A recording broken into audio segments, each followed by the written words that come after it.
हाय दोस्तों। तो आज तक हमने जितना भी पढ़ा उस सब के बराबर ये जो है ये हमारा बहुत ही इम्पोर्टेंट पेपर है मैथ्स का। मैथ्स में बहुत से बच्चे होते हैं बहुत ही कमज़ोर होते हैं। तो आप इस पेपर को अगर आपने तैयार कर लिया तो लगभग लगभग आपका पूरा पेपर तैयार हो जाएगा। तो इसमें स्टार्टिंग का जो पेज होता है उस पर सारी शर्तें लिखी रहती हैं, कैसे क्या करना है। कुल 7 प्रश्न हैं, सभी प्रश्न अनिवार्य हैं, ऐसे करके लिखे रहते हैं। तो वीडियो को बिल्कुल भी स्किप ना करिएगा वरना आपको समझ नहीं आएगा। तो देखते हैं फर्स्ट क्वेश्चन।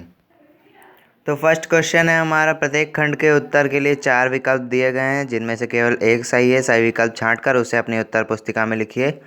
तो हमें करना क्या है कि ये जो क्वेश्चन लिखा है इस क्वेश्चन को पूरा लिख लेना है और फिर जो आंसर है केवल उसको लिख के उस पर टिक मार देना, पूरा नहीं नोट करना है।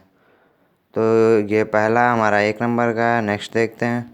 नेक्स्ट जो है हमारा वो है, चित्र में प्रदर्शित बहुपद के ग्राफ के आधार पर बहुपद के शून्यांक होंगे।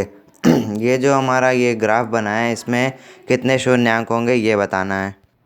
नेक्स्ट है गा ट्रायंगल ए बी सी और ट्रायंगल डी ई एफ दो ऐसे त्रिभुज हैं कि A B upon D is equal to B C upon E F is equals to A C upon D F is equal to 4/9। तो triangle A B C का क्षेत्रफल upon triangle D E F का क्षेत्रफल का मान होगा।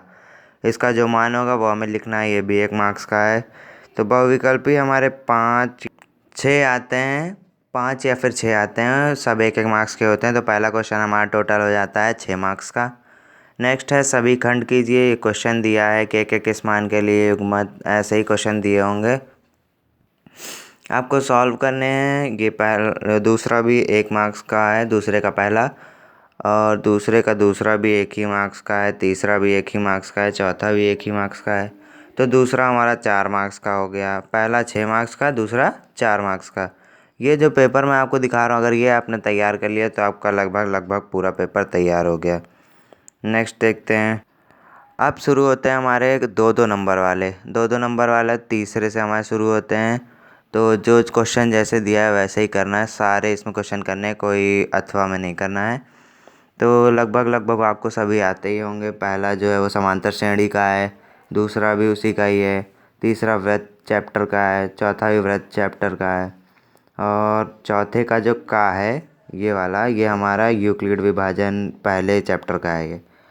और सिद्ध कीजिए ये त्रिकोणमिति का है, बिंदु ये वाला भी त्रिकोणमिति का ही है। और ये जो 12 सेंटीमीटर त्रिज्य खंड वाला है ये हमारा वो त्रिज्या चैप्टर का है। और आगे देखते हैं। वो सभी हमारे 2 2 मार्क्स के थे और ये हमारे स्टार्ट हैं 4 मार्क्स के। स्टार्ट है हमारा सभी खंड कीजिए, 5वां है ये हमारा 4 4 मार्क्स के, इसके सभी आते हैं। ये पहला जो हमारा द्विघात बहुपद 6x² -3 -7x के शून्यांक ज्ञात कीजिए। शून्यांक ज्ञात करना आपको बताया गया होगा। तो पहले इसको हम सही तरीके से लिखेंगे, 6x² -7x -3 is equals to 0 ऐसे लिखेंगे। फिर इसको हम सॉल्व करेंगे। तो इसके गुणांक और शून्यांकों के बीच में संबंधों की पुष्टि कीजिए लिखा है। तो ये भी हमें पढ़ाया जाता है हाई स्कूल में ही। नेक्स्ट है हमारा, सिद्ध कीजिए कि वृत्त पर बाएं बिंदु से खींची स्पर्शियाँ केंद्र को बाएं बिंदु से मिलाने वाली, ये हमारा त्रिज्या चैप्टर का है। और ये जो गा वाला है ये हमारा त्रिकोणमिति का है। पानी बचाओ अभियान के प्रति जागरूकता के लिए, ये वाला हमारा लास्ट चैप्टर है प्रायिकता। प्रायिकता नहीं, ये हमारा समांतर माध्य चैप्टर है, 5th चैप्टर है ये। तो इसमें माध्य व्यय ज्ञात करना है, ये हमें पढ़ाया जाता है। ये टोटली जितना भी है 5वां, ये पूरा 4 4 मार्क्स के 4 हैं। तो 5वां हमारा हो जाएगा 16 मार्क्स का। नेक्स्ट जो है हमारा ये 6th है, इसके भी ऊपर लिखा है सभी खंड करने हैं। तो 2 अंकों की संख्या में दहाई का अंक इकाई के अंक के तिगुना है। यदि संख्या में चौगुन घटाया जाए तो अंक पलट जाते हैं। संख्या ज्ञात कीजिए। तो दोस्तों ये जो मैथ्स होती है ना ये बहुत ही कठिन होती है। अगर आपने ये तैयार कर लिया तो लगभग लगभग आपने सब तैयार कर लिया। तो मैथ्स से अगर आप अपनी पढ़ाई स्टार्ट करते हैं तो आपको काफ़ी मदद मिल जाती है पेपर में। तो ये जो हमारे 4 हैं ये सारे ही 4 4 मार्क्स के हैं। ये लास्ट वाला जो है ये बहुत ही आसान है, इसको कोई भी कर सकता है अगर आप इसको पढ़ लिए तो। इसमें माध्यिका और बहुलक निकालना है। तो ये आप कर ही लेंगे। और आगे देखते हैं, जो ये पाई इज इक्वल्स टू 22/7 लिखा होता है, ये लगभग हर एक क्वेश्चन में लिखा होता है, जिसमें जॉन सी उसकी लगानी होती है वही लिखा होता है। तो नेक्स्ट देखते हैं। अब ये है हमारा 7th, इसके भी सभी खंड करने हैं। तो ये जो हमारा लिखा है ये है हमारे अथवा में, क्योंकि ये 6 मार्क्स के हैं। तो या फिर आप ये करिए या फिर ये करिए, या ये करिए या ये करिए। का 2 दिए हैं, इनमें से कोई एक करना है। खा के भी 2 दिए हैं, कोई एक करना है।